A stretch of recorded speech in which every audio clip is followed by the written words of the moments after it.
Hi guys, this is your Beshie Jlu and welcome to my channel, another Get Ready With Me. Of course, lagi tayo mag-start sa SPF for the face. Ito yung ginagamit ko as moisturizer.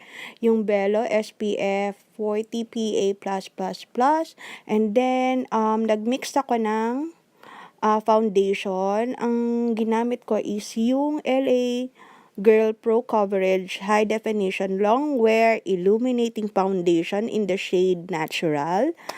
Tapos, nagmix ako no matte and poreless ng Maybelline in the shade 128 Warm Nude. Yan. So, minix ko lang sila.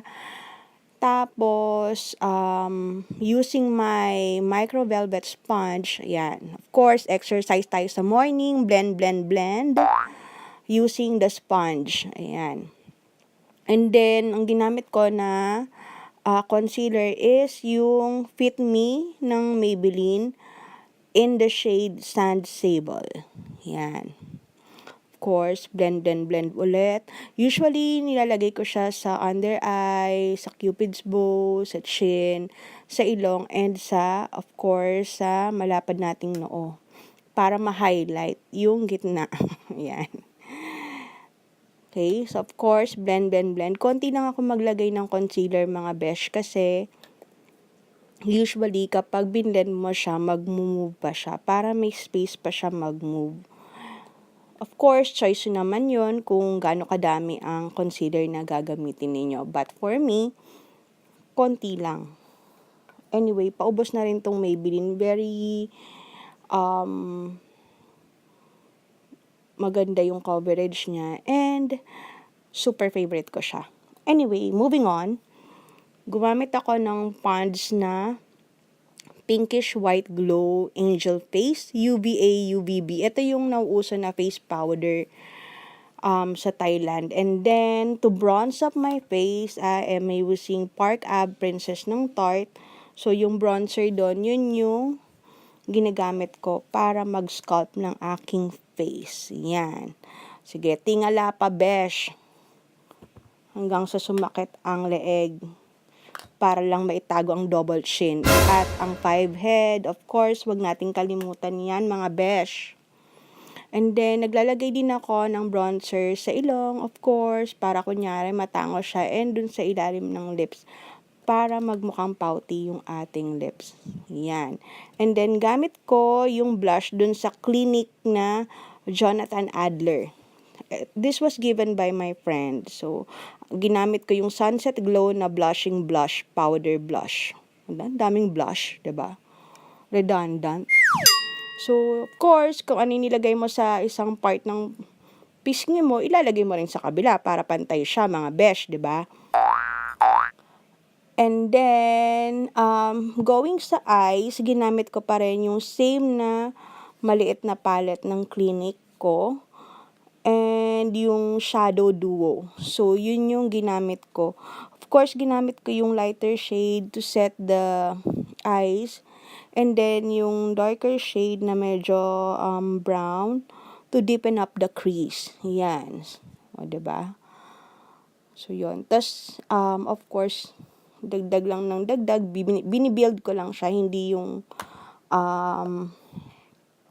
pack agad. And then, dun sa lower lash line, naglalagay din ako, besh, ng kung anong shade yung nilagay ko dun sa taas na brown, yun din yung nilagay ko dun sa ating lower lash line. Okay? And then, ginamit ko yung highlighter doon sa Park Ave Princess na palette or contour palette natin. This is volume 2 nga pala, mga besh.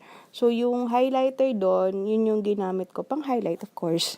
Sa noo, sa cheek, dun sa high points ng ating cheek, sa chin, sa cupid's bow. Alam nyo na yan, besh. Kailangan pa ba i-memorize yan? And then, I think, gumamit ako ng Nichido na single shadow in the shade Gold Foil. So, this is 68 pesos, mga besh. Actually, parang namamahalan ako sa kanya. Kasi 68 pesos for single shadow. Although, I think medyo mura na rin yon sa local. And okay naman siya mga besh. Hindi ko pa siya binasa nung lagay na yon, pero shining shimmer splendid na siya. And then gumamit ako ng spoolie and yung Mary Kay natin na dark brown for the brows. Ayan. Of course, kilay is life. Yan. After ko, usually kasi kapag nagmamadali ako or simpleng makeup lang, yung pencil lang yung ginagamit ko. And then, pagka na-line ko na siya, binabalikan ko siya ng brush para ma-distribute yung pinaka-cream nung pencil. So, yun. Hindi ko na siya sineset ng powder or anything. So, ganun lang siya. Tapos, inispuli ko siya ulit. And then, I use the NYX Jumbo Pencil in Milk for my lower lash line. Yan. Tapos, ginawa ko, inismudge ko rin siya. Then, yung Maybelline na black na eyeliner. So, to tight line lang. So, hindi tayo masyadong nag-liner dito. Hindi pang malakasan. Pero, I think naglagay pa rin ako ng liner. Medyo manipis lang. And then, yung Maybelline na Hyper Curl Volume Express na waterproof. Yan. So, yan yung ginamit ko for the lashes. Yan.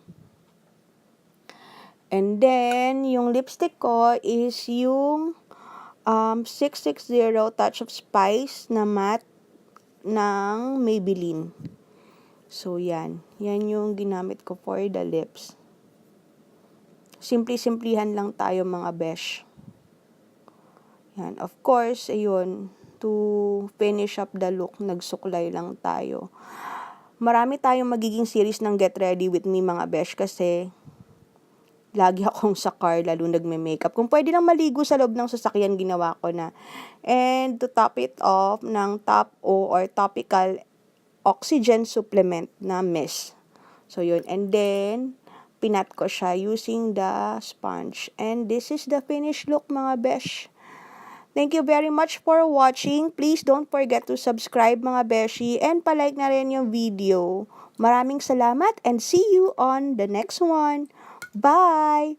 Mwah!